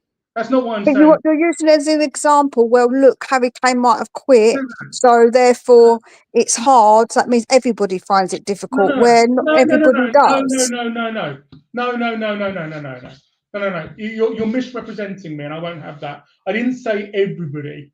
I never said that. No, Absolutely. but you're I never said that. anecdotal. I will not be misrepresented. No, but what you're When representing is I to say that literally, that proves your point. all I said is that I hope he gets the family and club Of support course. to make sure that it's a success. I didn't say that everybody who goes out on loan has this problem. Please don't misrepresent me. No, Yeah. I'm just saying you're using that as an example to prove your point, which is anecdotal, which is trying to say that that proves your point because one person has said it. Have you got any examples of have you got any anecdotal examples to counter my anecdotal But I example? wouldn't, because the Or are point you is I just wouldn't. saying that my example doesn't count? But I wouldn't He was use making a anecdotal rather minor point, examples. if anything. I think Rain Man was making a rather minor point that if he is going to go that far away from home, let's hope that he does have the support around Of him since course, he will be that of far. course, you want that for any player, Jack. But we had young players come over to us, and we've seen how some of our players put their arm around them and look after them and look out for them. So you'd hope that that's what you do when you go. You've got a youngster that comes out on who goes out on loan. You know, like I say, many 18-year-olds go off and do things like in everyday world. So of course you want them to be protected. But I think it'd be really good for him to have that. I think it'd be really good because it would make him maybe as well. It's a tough world and it's a tough game in football, and it might make him feel a little bit, if he can get the right environment, if he feels happy there, then he can maybe thrive there because he's got a different environment. And that actually might be really good for him, and meeting new people and new players and playing with different, where he's not so protected because he's just where at Tottenham, he's a Tottenham boy, innit? So he's probably well protected. And of course you would do that. But when he goes somewhere else, maybe he's not going to feel as comfortable because he's not at Tottenham, which is not that bad sometimes. And he wanted to go on loan. He was pushing to go on loan. So Yeah. he obviously wants it. Yeah, and maybe he's happy to go far away. It is true though that I've seen countless interviews with these players that did end up being very successful. Maybe it almost made a man out of them to some degree by going far away and having to be on their own and realize that they are going for their dreams, and that can mean making a lot of sacrifices, like being away from your family and friends. But I think Sonny spoke about it. When he had to go to Germany, he said that was really hard. He was crying for a lot of the few months. Like just said, Bruno Guimaraes had this recent interview where he spoke about it with his family and his parents. Pedro Porro, had that, interview with Spurs, I think Spurs player, the Spurs Instagram or something, spoke about having to go to Spain and how hard that was, for him and his family. Go to Portugal and, how hard that was for him. And, various, guys who have ended up being very successful still seem to be very vulnerable about that, when they've had to go far away, that it was very difficult. But Of course, it it seems is to go both difficult, ways. Jack. Maybe it's good to be close to home, or it's good to. Maybe the argument goes both ways. It's good to be close to home because then you don't have to make those sacrifices. But maybe making those sacrifices by going very far away from home can also be good because it forces you to have to realize, if I want to be the best player I can be, maybe I'll have to make the sacrifice. So I remember at 18, I went to university at 18, right? And there was not a chance I was going to university close to where I lived. I wanted to go as far away as possible. I wanted to have that. But my point is not a yes or a no. My point is I hope he gets the support, because I also know, and I remember the stat being somewhere around 15% of kids who go to university end up just going straight back home within 2 weeks, right? Because of the crisis, the trauma of leaving home. I'm just hoping that Mikey Moore gets the support. Yeah. And clearly, when you read stuff like what Harry Kane wrote in his book. There are times when players do not get that support. Sorry, Ryan. Right, can I just jump in with this, right? First of all, I was an advocate for not having Mikey Moore going anywhere. But saying that, right, let me finish. I obviously, people who I don't know, I know Jack knows where that I live in Scotland, and Mia knows I live in Scotland. When I first moved up here 3 years ago, right, I had to go through Glasgow. And everyone that I when I needed the help, people were willing to offer me the help. Now, I know it's a bit different because you're going to say, well, it's not football related. But when it comes down to it, right, the people of Glasgow, from what I've witnessed, they've all been nice. They've all been making you feel like you're at home. And I don't think it will be a problem for him. Honestly, I really don't, because I know you get the good parts of Glasgow and you get the bad parts of Glasgow, but I honestly think that when I moved up here 3 years ago, I was made to feel. I don't think he's going to a bad part of Glasgow. And I think the same will happen. And I think the same will happen with Mikey Moore. I think they will push him to be the best player he can be, but they will also make him feel welcome, and he will flourish. I honestly think that, personally. I've heard it's a city of comedy. I don't think he'll be crying at home.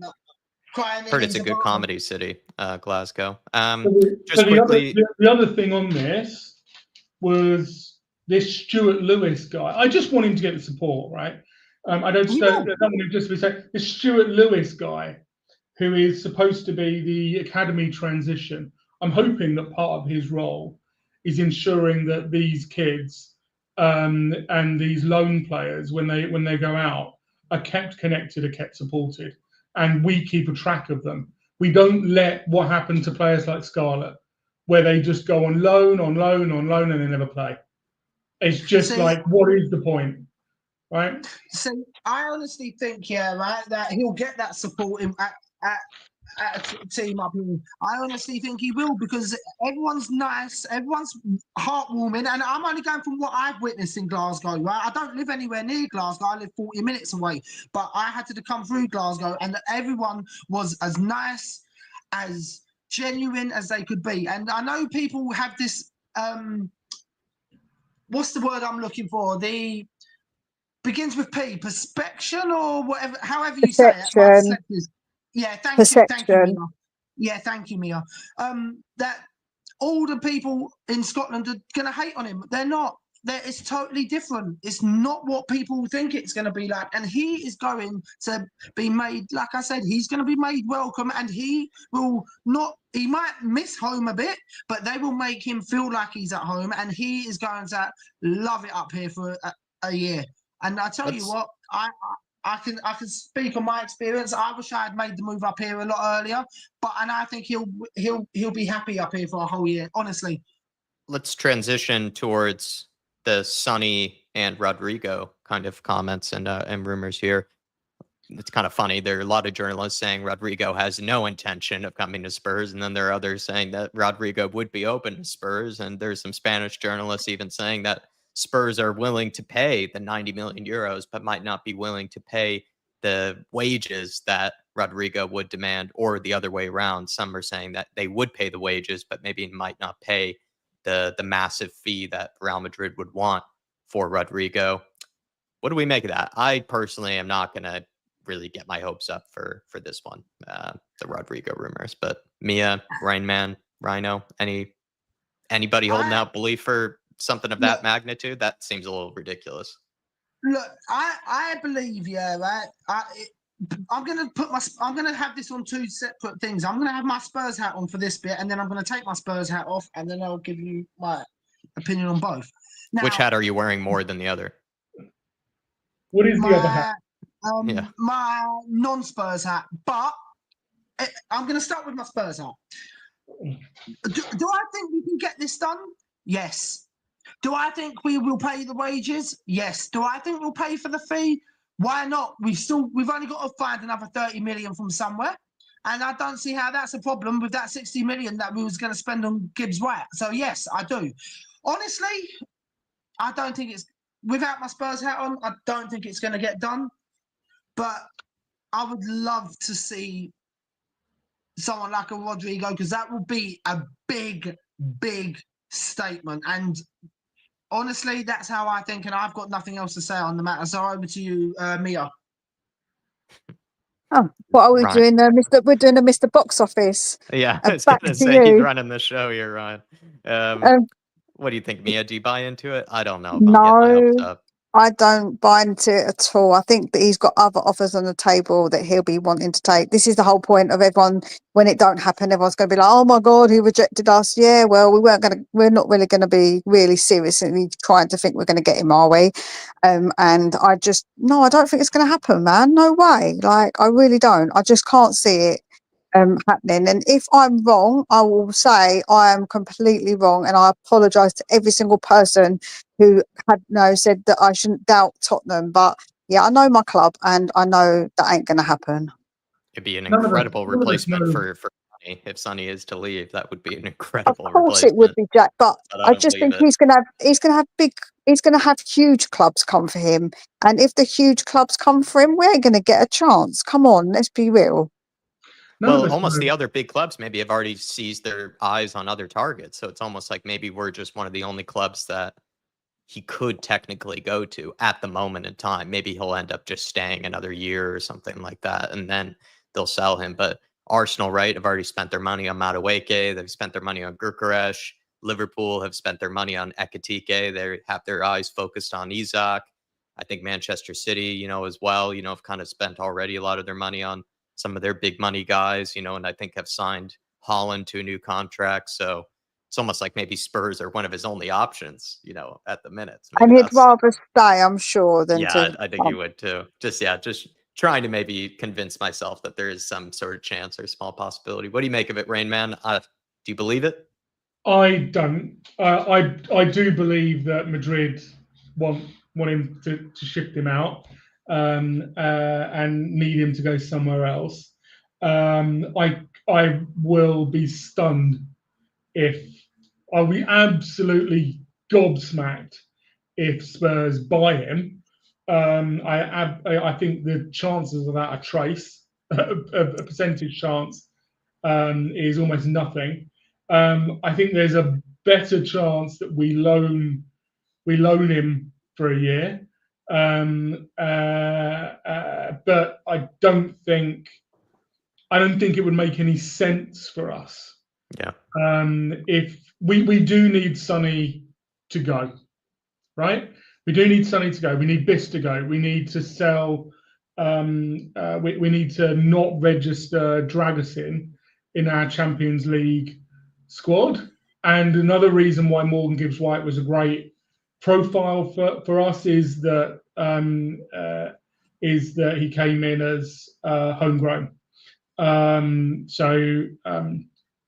Whereas Rodrigo would just complicate matters in our club. If I was to put my money, if I was going to choose red or black, I would bet on Newcastle getting desperate and going all in on Rodrigo towards in the next couple of weeks to get him as a statement signing. But with probably Isak, forcing his way out, and I think that would suit both parties. I think Rodrigo would get a year away from Madrid and playing time, and Newcastle would get the big signing that they're so desperate for. But I can't see us doing it.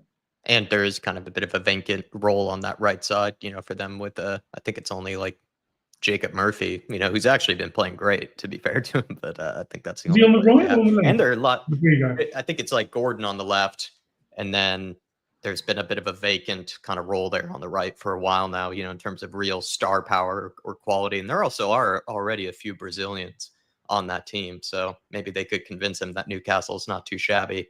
of a place to go. That's, I mean, not a bad possibility, and they would pay the wages since it's the Exactly. Saudi-backed Yeah. club as well. That's a fair point, actually. Newcastle, that'd be crazy as well. I'd be gobsmacked if he even went to Newcastle, despite how much sense that did make when you kind of put it in those sort of terms. Mia, do you think Sonny is going? Yeah, I said LAFC that. stepped up interest. Yeah, I did say last week I think he will go. Now I do think he will go, and obviously they've said it's down to him if he wants to go. So yeah, if he wants to go, then we should let him go.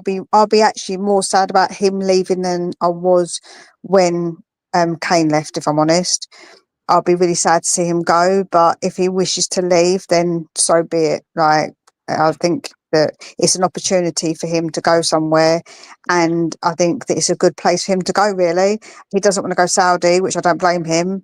So who wouldn't want to go to have a new experience in America? I suppose it's not a bad thing to do. I'm kind of a little bit surprised that he would go this year if it's a World Cup year, because going to the MLS, is that really preparing you the best, for one of his last World Cups? You would think, with the Korean I think national team, you would think staying at a Champions League club, Premier League club would prepare you better I for don't think that it World Cup. makes a difference with Sonny because he's such a the way that he's viewed in his country. I don't think it will make a difference. I think he'll get game time, and I don't think it will make actually any difference for him because he's such a highly thought of player. So I don't actually think that makes a difference. Yeah, I kind of meant more him looking at himself, like him preparing himself, I mean, for I that think, team, for him to be in the best possible shape, quality, all those sort of things. Would but playing maybe amongst the play. best players help him? But maybe playing somewhere where it's a bit slower and actually a bit more where he's not going to like wreck himself before he goes might actually be a better That's thing true. for him. That's true. The MLS would not less chance of injury, probably more, just keeping himself in shape to some degree without having to expend himself game in, game out. I could see arguments for both. I think I would probably personally, if I had one last chance of Champions League football, especially with your club, the club that he loves, Spurs, I think I would stay for that one last year and then I would go after that. But that's just me on this. Playing MLS would be a nice rest for Son, says Jason Bell. I think he would do great in the MLS. I think he's probably got 4 or 5 more years left in him if he is to go to the MLS at this point. There's also, I guess, the sense that maybe the World Cup is going to be in the USA anyway, so he gets to make his move over there nice and early. I could see arguments for both sides, really. Just maybe some final questions for you. Yeah, Ryan, do you think he's going? Yeah, I have to agree with Mia. And God, I don't think I've agreed with Mia this much in a very long time. But everything Mia has said tonight, I've agreed with, and I think he needs to go. I know. I guess it's up to him if he wants to go, but I think playing in the MLS would just be just perfect for him because he won't have to travel too far around the to the World Cup, will he? Because he's literally right there, literally. So yeah, I honestly think if he wants to go, now's the time for him to go. I think if he stays another year with us, right, and this is no disrespect to him, but if he stays here with us, his legacy is going to be absolutely tarnished, in my opinion. I don't know if Mia's going to agree with me on that as well or not, but hey, it'll be one to find out for another day. But I just think if he goes now, he goes out on a high, and fair enough, fair play to him. Thank you, Son, and I wish you well in your future endeavours.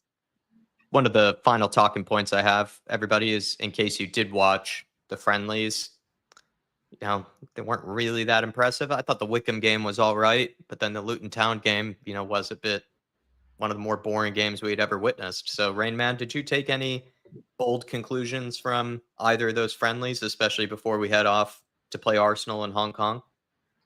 I think the biggest. I don't draw any conclusions from these preseason friendlies. Not even the ones closer to the Super Cup, like the Bayern game. You wouldn't really take any big conclusions from or anything. Well, I was gonna say, but yeah, Sorry. no, Yeah. yeah, Well, no, too soon. but you're right. You're right, because the biggest concern that I had was the lack of apparent effort, and you saw this stark difference between our senior players and then the youth coming on. And the youth coming on, all of a sudden there was this energy. There was running about. There was passing. There was making space for each other. And you're looking at some of our senior players. You guys look like you're on a cruise, and you need to be stepping up. And I think that might be the same at other clubs. You see that quite a few other clubs have had really disastrous pre-seasons to date. But just dealing with us, really, really concerned by the lack of apparent effort that was coming out of some of our senior players. I was also very, very concerned that Donnelly. It's been said in other places that Donnelly played at left back. I think it shows exactly why everybody's talking. I can't remember who said it. We've got Morgan Gibbs-White isn't even the player that we should be signing.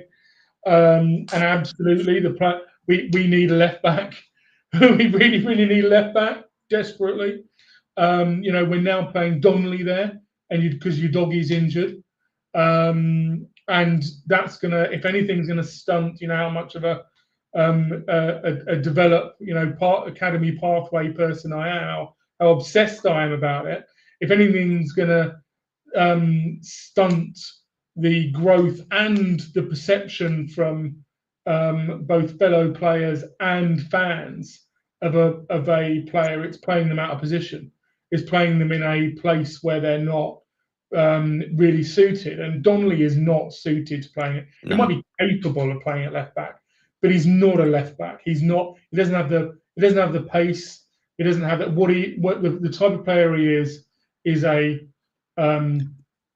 8 to 10, work in that 20-yard area, getting the ball, close ball control, and good vision. He's not a tracking and up and down the pitch fullback. It's a completely different role. It's almost a different type of person. You almost need to be a different type of person to play those two roles. They might both be footballers, but they're different. They're very, very different skill sets. It's almost like he was being punished for having a left foot, So and maybe, for all we know, putting it, Jamie, could you play left? Yeah, I'll play left back. No. Do you know what I mean? Yeah. Being the willing. But on that, I'm very, very encouraged that Donnelly, Abbott, and Lancashire have gone on the tour. Obviously, Yang. I think Yang's gone as well, but he had to go. And we talked about Moore going on loan. The other two notable absentees, Devine and Scarlett.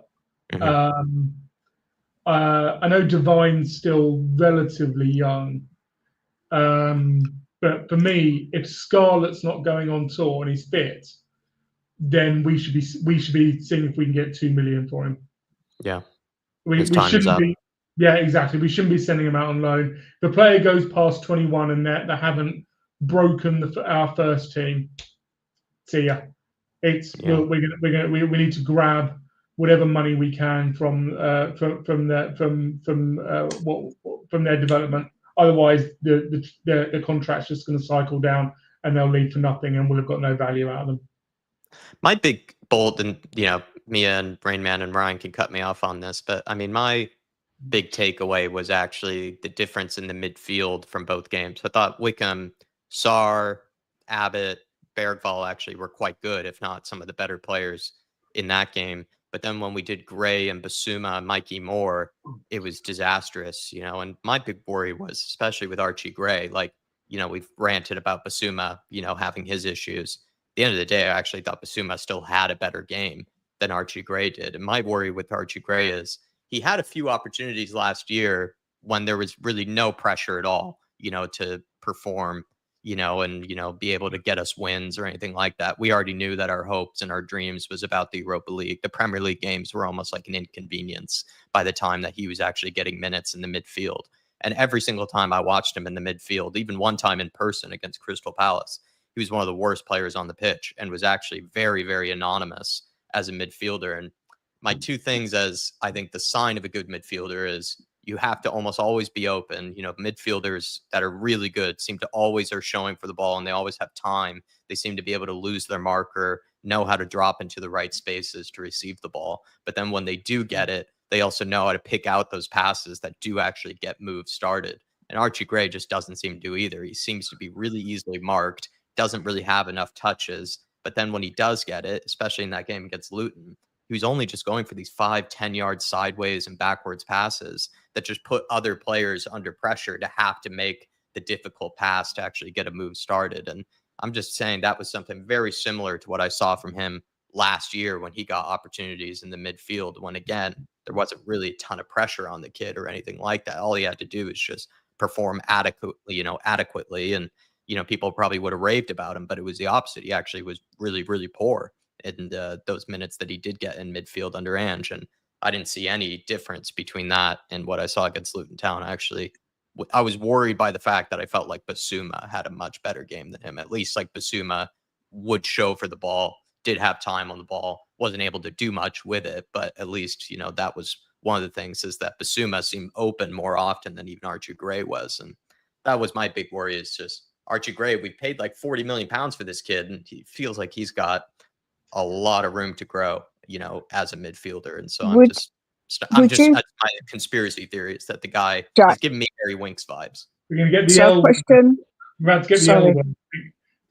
A question for you guys then. Would you want Archie to go on loan perhaps to play in that position? Actually, it's Brian Hill situation.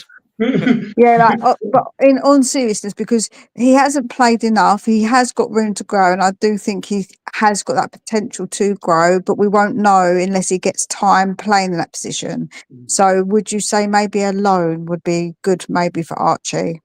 No, maybe. Yes. I just wonder if I think it's already showing that he might not be worth that 40 million. I think. But think about this, because we need space. If we're going to bring in midfielders and we need to get rid of some, surely that would also help a little bit out with that issue as well if we sent him on loan. No, it makes no difference because he's well under 21. So it makes absolutely zero difference. He doesn't have a squad impact.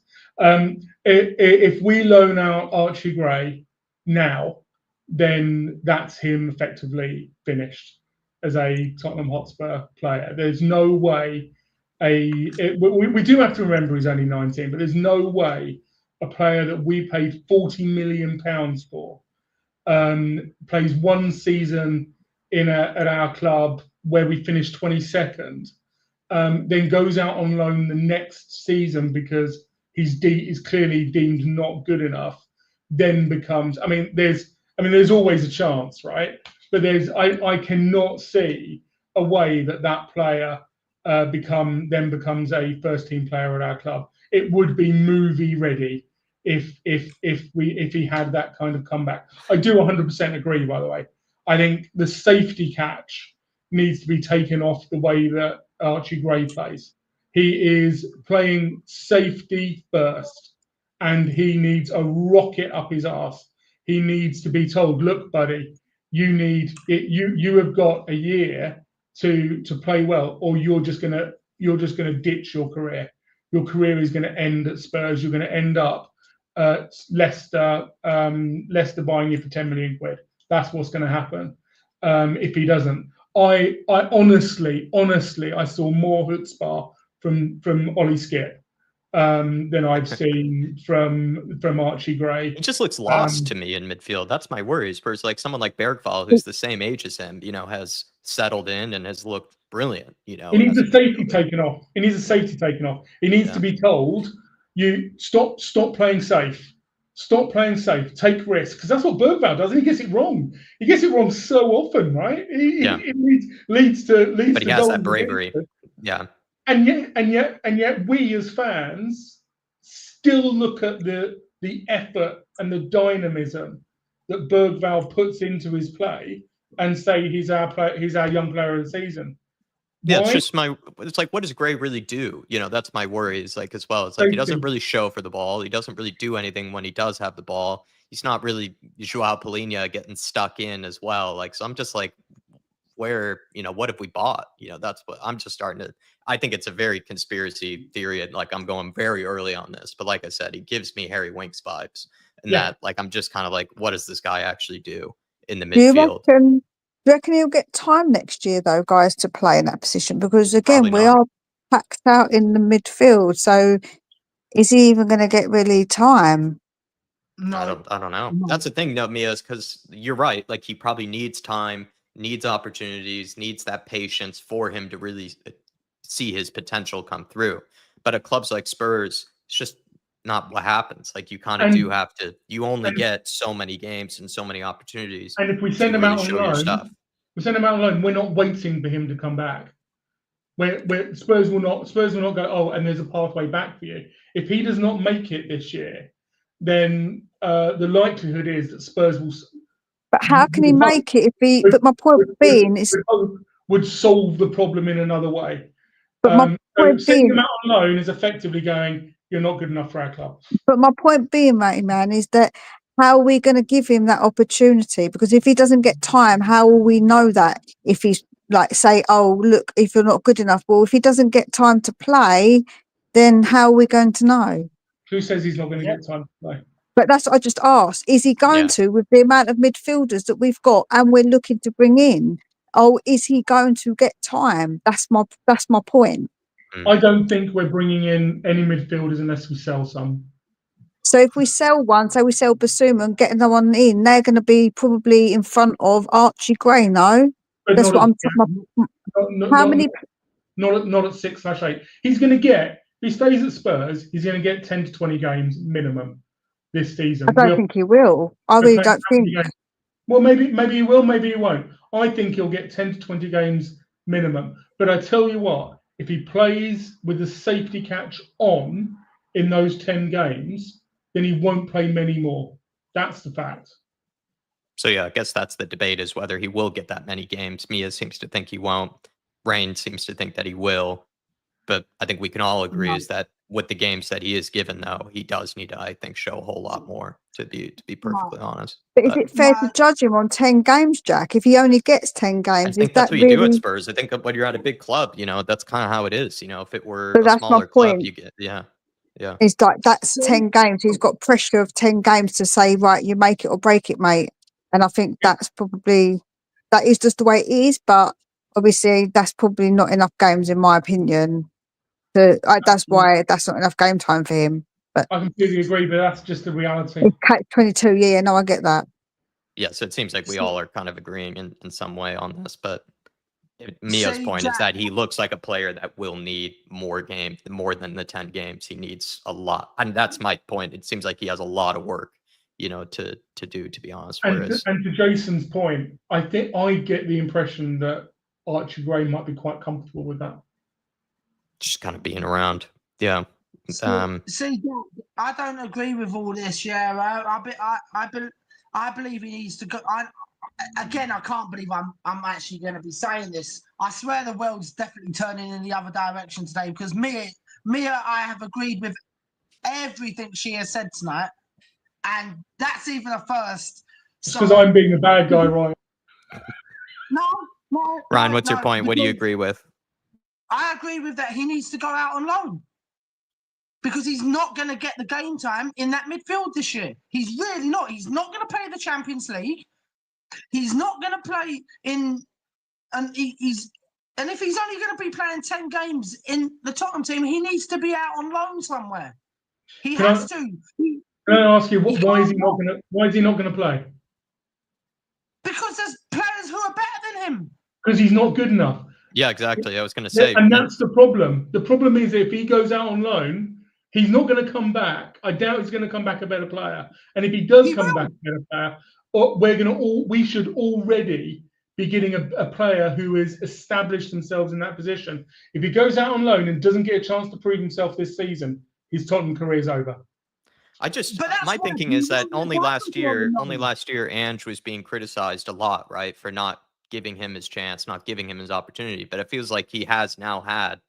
Mia's right, only really so many games, but with the games he has been given, I don't think he's shown anything, in that period, and that's where it's kind of like he went from everybody raving about him, and they were like, oh well, he's playing center back, he's playing fullback. Why can't we just give him that chance in the number 6 role? He finally has had some chances here and there, especially, like I said, in games that have had no consequence, like no pressure, just sort of play your best, game, and no one really will think much of it because these were games in the Premier League that no one cared about.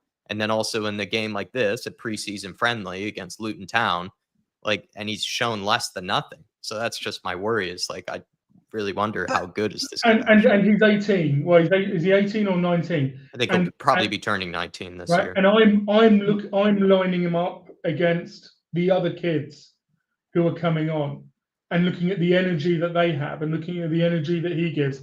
He's in safety mode and he needs to come out. Needs to come out of safety mode. Compare him even to Pop Matasar. Pop Matasar, his first ever game was against AC Well, and Milan, Bergvall, right? yeah. And he took it.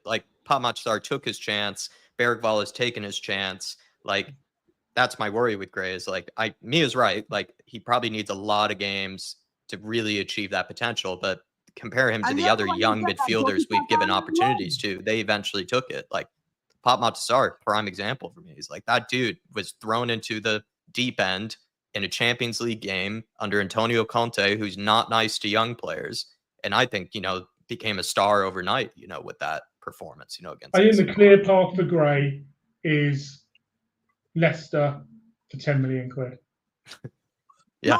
No, Sound like skipping winks.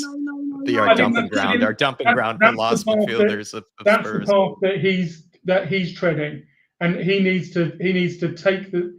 I keep on saying he needs to take the safety off. He needs to put a rocket up his arse and realise he needs to do exactly what Jack was saying. He needs to show for the ball more, and when he gets on the ball, he needs to have the spatial awareness to turn around and actually deliver it into positions that that Kudus and other players want the ball to make it more threatening. And at the moment, what he's doing what Johnson is doing, which is I'm going to try and not lose the ball. And do you know what, mate? That's not even the baseline.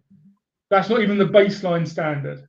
That's below the baseline. If that's where you're going to be, you're £10 million and go into a low league. Yeah. No, That was my big conclusion from the friendlies was Gray was really, really underwhelming. And then my other one was Richarlison. Richarlison was really underwhelming when I feel like he's got to also kind of hit the ground running, and he looked well off the pace. But what do you disagree with, Ryan? Yeah, sorry. I disagree with why everyone thinks that he's going to be Archie Gray's going to be sold on for 10 million if he's out on loan. He hasn't had the game time. Put him in the Championship, right? Let him get 46 games or whatever else it's going to be in the Championship. He'll come back with a load more confidence. His safety catch will come off. He'll be dominating in the Premier League not this season, but the one after this one. Yeah. Whatever next season is. And that's do you pay 40 million though for I feel like that would be fine if we had paid 6, 7, 8 million for him, but the fact that we had paid 40 million for him, to me that suggests that Spurs would think he is ready to step into the midfield relatively soon. But if we're then loaning him back to the Championship, I think Rainman's right that that's showing that he's not getting his potential. I can hear the phrase right now. He's Championship level. No, that's the phrase that will be. It will be. That's his level. That's what it will be. It's not though, because this is what I was saying right at the beginning of the show. Ruthlessness. We need to be ruthless. Get him out on loan. Let him play 46 games. Bring him back. He'll be a lot better of a player. I don't think you're being ruthless. I don't think you are being ruthless. I think you're abdicating. I think you're saying, I'm going to put the problem over there and not deal with it. I'm being ruthless. I'm saying, stay here and make your mark. If you don't make your mark, we're going to sell you. But okay, can I just make a kind of counterpoint, which I'm just making it for devil advocate's sake? Yeah, go ahead. But do you not think that if he's actually put out there and shown that he can be maybe a little bit better playing games, that would get more money for him if he was to come back and we just sell him, opposed to him just getting a few games here and there? Perhaps if we do want to sell him, getting him out on loan to show what he can do would actually be a better option. Yeah, I completely agree. If we send him to the Championship and he smashes it out, we will get £10 million from him because he's a Championship player. Absolutely, 100% agree. Yeah, you better chance of getting more of your money back. That's for sure. Yeah. If you want him to succeed, he needs to prove that he can play at Premier League and Champions League level. And if he can't play at Champions League and Premier League level, if he can only play at the Championship level, then he's a Championship player. Any other bold conclusions like mine about Archie Gray from the preseason games? For Charleston was my other one that I was kind of worried about, just because I thought he actually got plenty of service against Wickham, but he just didn't take it. Yeah, Richardson just needs to bog off now. I'm sick and tired of hearing this, right? When he, all right, look, I get it, yeah, right? Last season he had a purple patch, right? Wow, but that's not going to win you games every single game, is it? It's not. It's got to be done consistently, and that's the most important word here: consistently. Now, Richarlison, right? When I'm sick and tired of hearing about his housery. I'm not even going to say the first word because you know, Jack, what I'm talking about, and if you want to say it, you can be my guest. But like with all these housery, yeah, right? It's a joke because what is that all he's good for? Really? Okay, well then he's not even worth keeping in the team for that because he doesn't seem to score that many goals every game, and he does it in a purple patch. But then wow, that's not good enough. He needs to go. Get him off our books. Get Dom Solanke off our books. Bring in a new.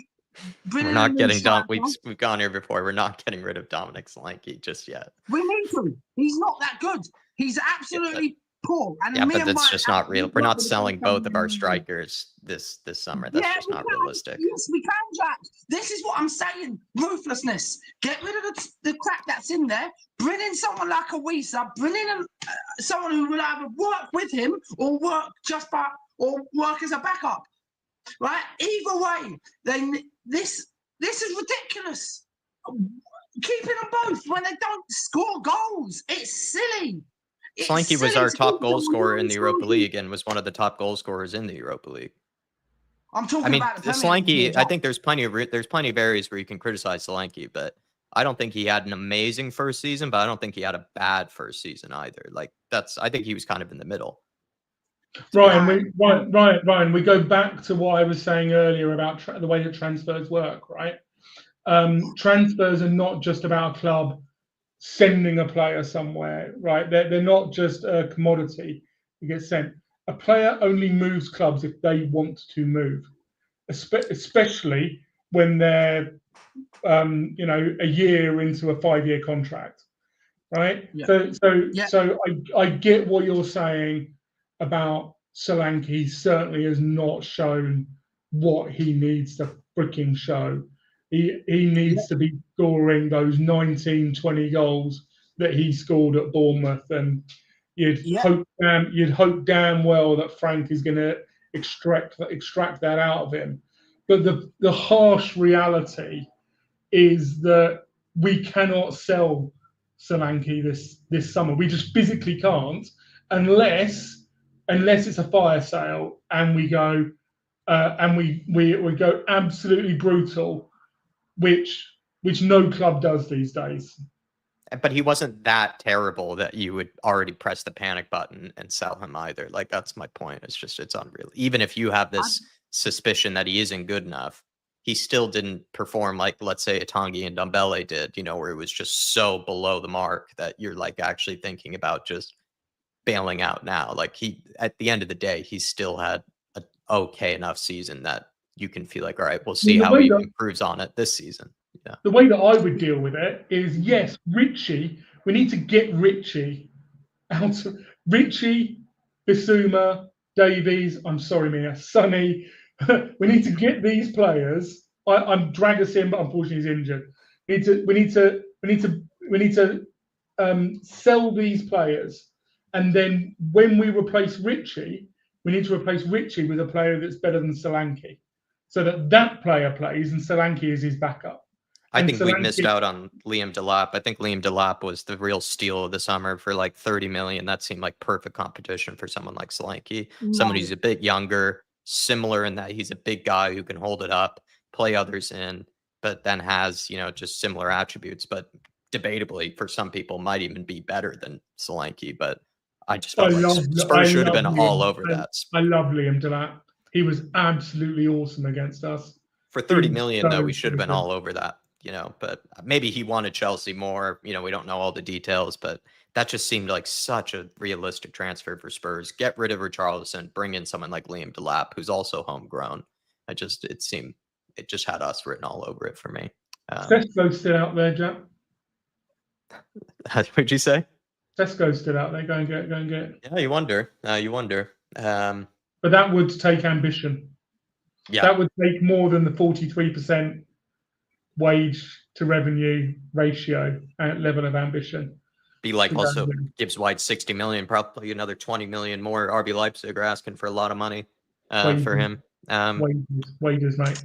We are approaching the 2-hour mark, though. Were there any final talking points that we wanted to get off our chest, or take that as a sorry? Injuries. It must be Angie's Still fault. Angie's fault. Still Angie's fault. Angie's fault. It's Angie's fault, mate. Do you not know? It's all Angie's fault. It's these tactics. It's the way he plays, mate. Makes him injured. It's Still pulling Angie's the fault. strings. It's the medical team who we've now changed twice. We've got Kulusevski having a setback. We've got Udogi not being able to go, and we don't have another left back. Although I agree with, I can't remember who was it, SH Spurs, who said that he thought Spence plays better at left back, and I agree actually.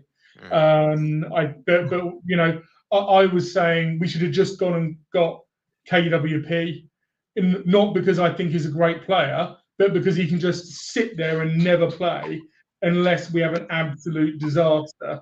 Because Poro can play 5,000 minutes, I guess, you know, without any injury. He's indestructible. Yeah, and we're now approaching that. We're now approaching that point. I did want to just say about what Dan Coy said about his season ticket. Yeah. And there are people, you know, I've seen lots of people say, oh, people like me should just give up their season ticket. This is the reason why we don't. Because it's easy to say give up your season ticket when you don't have one, but it's very, very difficult when you do have one to look at a waiting list that's 200,000 people long and think I'm going to go to the back of the queue. So I do just want people to just keep that in mind whenever they say you should just give up your season ticket. This is the way to protest. Come on, let's get some realism. Yeah, it's a huge sacrifice to make. And then also, it is kind of like waiting in a super, super long line to get into a restaurant. And then as you get to the front door, then you all of a sudden, you know, turn around and decide to go to the very back of the line. You know, just something you just can't do, really. I think. Well, sorry, I I was only going to say, like, I wouldn't mind being that person that just sort of goes to every game every now and again. But, you know, I'm speaking from, of course, the position of someone that doesn't have a season ticket. Yeah. What are you going to say, Mia?